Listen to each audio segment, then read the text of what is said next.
Looks are very deceiving. So many times will a man have an image of what he thinks a woman is, call it innocent or what have you, and he's proven wrong.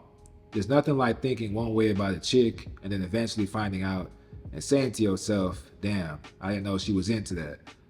You have that happen enough times and your perspective changes, whether you wanted to or not. This is why I like to say good advice can be dangerous, depending on the location, environment, and other factors. Telling a guy in modern times to just scoop up and wife one of these women is downright diabolical, detrimental, and potentially dangerous. Most men are walking blindfolded in the dark, and a lot of these women are just not good people. And most of us gotta find out the hard way. But with that being said, let's start by going into looks and the mistake of misjudging and idealizing a woman based on her physical profile. One of the most ridiculous things I hear guys say is, she looks like wifey material. What instantly crosses my head is like, how the hell would you know that? If there's one thing women pay attention to and are extremely cognizant of, it's their appearance. Women spend a lot of time on how they look. Some can't even help how they look, specifically in the facial structure, but they understand exactly what their appearance conveys. Any woman can throw on a modest dress and a cross necklace and look like a classy woman for a few hours. Hell, I've seen masculine presenting women or studs throw on a wig, makeup, and dress and turn into an IG baddie. She can have the softest features and look like the sweetest around, but she could be one of the biggest deviants you would ever meet. I still think about that time way back when the first person who ever warned me about women was a woman. It was a chick I was real cool with, and I was telling her about this other girl I was into and about something that really confused me that she did. And I remember her telling me like, hey, you better watch out. I'm like, why? She's like, women are very sneaky. Do not trust them. She knows what she's doing and she's doing it because she's up to something. And lo and behold, she was right. And ever since that time, she's been proven right far more times than a few times. Now, I guess the question you could initially ask is, why would I trust her then? To that, well, when you don't know much about women in the beginning, you gotta walk before you can run, I suppose. Like, no matter how cool you play it, no matter the effort you put in, you gotta watch your damn back nowadays. Now, some men are very lucky to not experience this at all, as far as they know, but eventually, nothing surprises you. Let me tell you something about a lot of these women. Lying is first nature for them. Not second nature, first. It would be doing them a favor to say it second. To be completely honest, in the context of dating, if I surrounded myself in a bubble, averaged out all my experiences with women, and went 100% based off my life, and no one else's, by the way, I'd simply say, I really don't trust them like that. It's all respect though.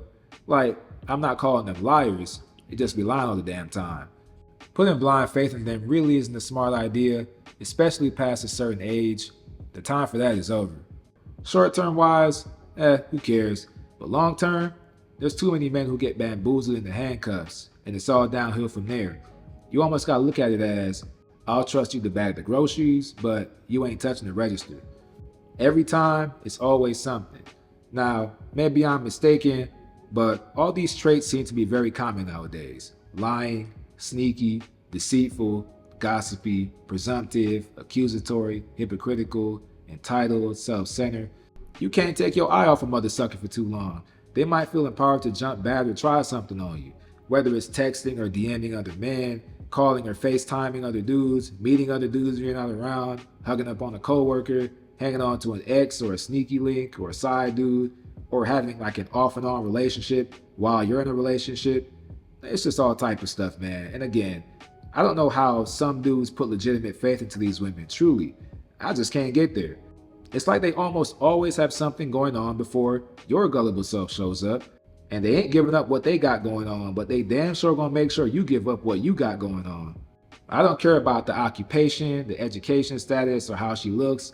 At the bottom of it, those are just markers. All of us are taking a chance. Either she does something or she doesn't.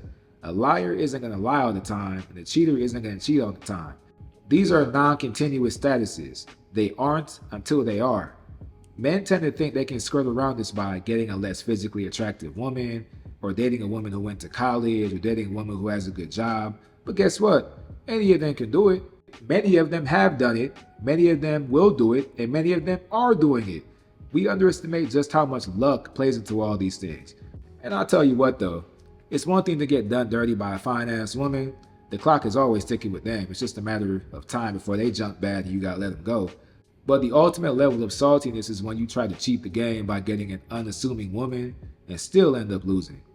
If I'm being real, the reason a lot of women have dating or relationship issues and problems is because no matter how good she looks, or how beautiful her face is, or how sexy her walk is, or how luscious her lips are, or how nice her shape is, or how smart she seems, or how big her booty is, or how seductive she is, or how sweet her voice sounds, or how soft her skin is, or how great her initial vibe is. The problem is, she's just not likable. Yes, she can look the part, act the part, play the part, but at the end of the day, she just has too many problematic elements and nobody wants to stick around for too long. Because oftentimes, they can revert to being a straight up bully, an actual narcissist, or a major manipulator. A lot of women are like this, and unfortunately, dudes will put up with it because, well, the obvious. And that's how a lot of women develop a pedestalized mindset. They all think they're top shelf, good women despite all their issues, all based off how they look. And not only that, but she doesn't have to change anything because she looks good, so everybody should have to adjust to her. A lot of women don't actually work on themselves. They just spend more time in the mirror getting dressed, more time getting their head blown up by their homegirlies and social media, and more time finding ways to manipulate men and flip narratives, as if her being problematic and you not dealing with it is a character flaw for you. A lot of women can look good or appear to be good or maintain a good outward image, but they can be an absolute complete wreck on an interpersonal level. When it comes to these types, they are very consistent. You as the boyfriend, husband, dating prospect is not an exception. A lot of these women act the same way to everybody else. Her friends get into it, her family, they get into it, her co-workers, they get into it. They're just abrasive as hell. And for the ladies watching, y'all know what I'm talking about. Some of you have these homegirls or these girls y'all know that are cool in some ways, but again, they're just not good people. And if there's one thing I know, the type of female that a lot of women absolutely cannot stand is the ones who know they have an innocent, modest appearance or demeanor and they use it to their advantage. No one expects them to do the dirt they do because of how they look or be as sneaky or manipulative as they are, but they're very excellent at throwing rocks and hiding their hand. If those types of women can dish out terrible experiences as family, friends, homegirls, and bosses, just imagine how bad they are to the men they're with. The next big part of the Good Girl Act is something I call romanticizing phases. Through the years, it's one thing after the next, on and off like a light switch.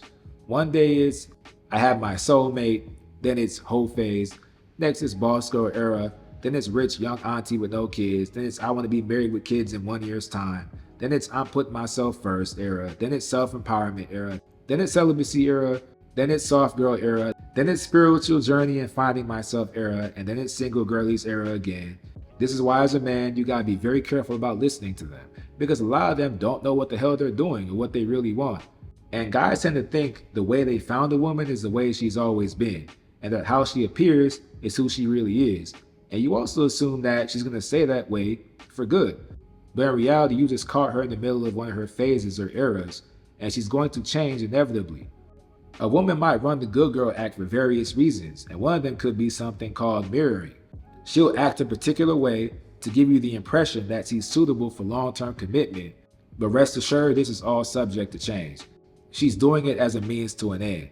This is why I brought up the romanticizing phases thing earlier. A lot of them will try to find themselves while they're with you, and they move to different phases in the process, effectively baiting and switching you. She'll cut off her hair, get a septum ring, get a big ass tattoo or 5, try to weaponize sex, maybe pick up a drug habit, maybe start exposing themselves on social media, get a vice here or there, maybe start wearing bigger clothes out of necessity. It's a no-win situation, by the way. Either you accept it for what she's become and hope there's nothing else coming, or you raise an issue, which is another problem too. But let's keep it real again. Most dudes aren't walking away. They'll just try to rationalize it to themselves. Oh, I'm so happy she's growing or changing or whatever, but hey, to each their own, I guess.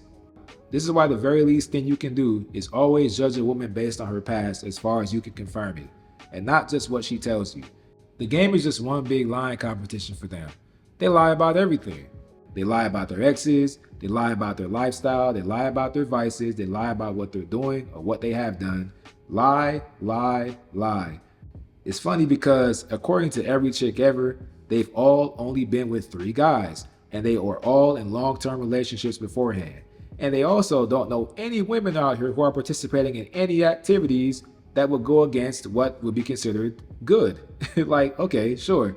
Truth of the matter is, a lot of these women have plenty of hoe stories, like multiple. And they have at least one story that they're embarrassed of. Maybe it's the hookup at the party, the fling on the girls trip, the double dip day with 2 different men, the spring break marathon, the workplace quickie, going back to that one guy for the 67th time. The exceptions are very few and far between. All bets are off. And due to the fact that women tend to be more sociable, they just find themselves in these kinds of situations more often. And that's what allows things to just happen, as they say. Like, as a guy, whatever you think they've done isn't even touching what a lot of these women have actually done or what they're doing. Again, this is where there is a huge incentive to lie or omit information comes from. You absolutely cannot be goofy believing what they say all the time. Them turning a new leaf is rarely that easy or even done in good faith. And I should add that calling it the good girl act is almost simplifying it. As you get older, the good girl act eases out and it turns into something else. The classy girl act, the soft girl act, the heel girl act, the therapy girl act, the religious girl act. A lot of times it's an act. One example of the classy act is Miss Bougie. We've all known a few chicks in our lives that always had this motto like, my shit don't stink. Yeah, I don't let any dude touch me. I needs me about 10 days before I like a guy. Yeah, okay, whatever. I don't care how hidey-tidy, how demure, how sedity, bougie, stuck up a woman looks. There's always a guy she's done acted a fool for and gone crazy over. There's always a guy she has an open door policy, one call, that's all, who gets to come in easily even if she's in a relationship with another guy. There's just always a guy in there somewhere. She is not as inaccessible, closed off, or untouchable as she appears. It's all a part of the image though. But this is how many of them develop the skill of having a double life. There's a certain side that people see, right? There's a side that maybe only her friends see. There's one for the guy she's hooking up with. So there's a bunch of them. And then there's you. But just as a side note, you learn a lot about women by looking at her friend group and the guy she's dating or the guys that they're dating. And I'm not talking about the guys she shows everyone. I'm talking about the guys she hides and only her girls know she's with. Speaking of that, you'd be surprised by the types of men certain women date. Should I get into that? Maybe another time. But yeah, social media plays a massive factor in tying things together. I've seen chicks who are literally prostitutes but get on social media acting like completely normal women. I've seen women who I've known were doing some crazy things in the back channels and they're posting like hopeless romantics. They'll get online, give all the best platitudes, drop spiritual messages, I just need some flowers and I'll be happy, teaching manifestation and all this stuff. And they're laid up with a dude 7 days a week. And all 7 days they're tweeting that they're celibate or abstinent and all this other stuff, that they can't find real love and that they're not dealing with anybody and that she's not letting anybody near her unless she gets a ring first. Again, a lot of it is misdirection and image curation. Women are smart enough to not put their dirt out on the front row. And they have this innate ability of getting ahead of things, or basically just being 2 to 3 steps ahead of a man in any given situation. That's why it's so surprising when you find certain things out about them. Even the most scandalous woman will act appalled when another chick gets exposed for doing something crazy. And too many men fall for the lever and trapdoor. They are way ahead of you. You think you can vet them, but you can't. But yeah, I'll wrap this thing up with the story. I'll never forget when I was younger and was going on my first date. I had just got my license and my first car. I was feeling like the man, you know. So I took this girl out, and again, this is my first time being one-on-one with one. So we're driving in the car, and I'm playing some smooth music, R&B, pop, whatever, just singing and vibing music, because I thought that's what girls liked. So I handed her the aux cord, and this mug starts playing Chief Keef. And I'm just looking at her like, what the hell? I would have never expected that. So it's kind of a funny example, but you know, it's oversimplified and all that, kind of petty. But this was a common theme throughout the years. It's a lot of women you'll look at and you never expect what you got coming to you. And also as a side note, I don't know if it's just me, but I swear women these days love aggressive ass music. Maybe I'm just tripping, but I just found that interesting. Alright, so that's it. Appreciate the real ones for always watching and tuning in. Really pushes me to keep going. As always, if you enjoyed this content, be sure to drop a like below and leave a comment. Check out my newsletter where I share notes like this straight to your inbox. And as always, subscribe for more. Peace.